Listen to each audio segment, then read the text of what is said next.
In this episode of Dr. Chess Adventures, it's all about getting that pawn Check. fork, which will come later. We're working on developing pieces here. Decided to go for a little bit different approach, a little bit less aggression, trying to pack the pieces together Queenside castling. for a big attack up the center. So getting rid of the bishop there, perching the knight. Now we're going to reset the knight on to c6, right there, as it's protected at the moment.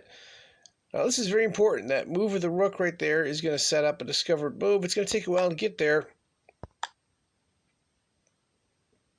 Again, we can play that bishop right there because the pawn on e5 is pinned.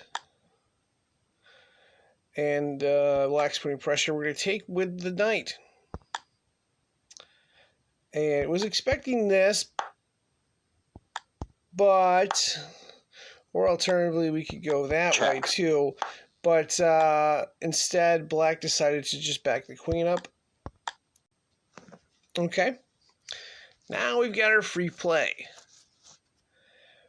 We have a discovered check, and we're going to use it. We're going to play knight to g6 because we want to win the rook. Check. Unfortunately, we're trading knight for rook, so it's not a huge material advantage.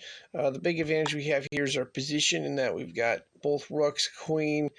We've also got pressure we can bring with a knight and a pawn. So looking to break it down there.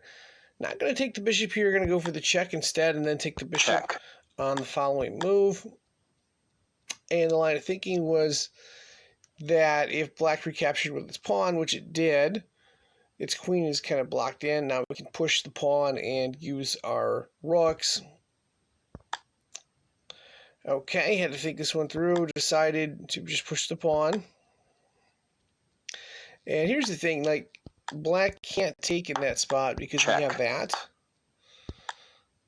So, yeah. So, well, I mean, they could take, but that's not a good situation. This isn't good either. Check. We go for the check.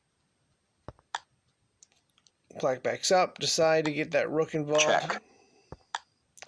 Okay, so the queen's out. Now we can safely check with our queen taking f6. Check. And that was the whole idea of taking with the rook.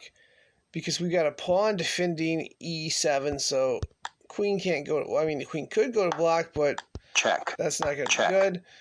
So the other option is to move the king. Black does.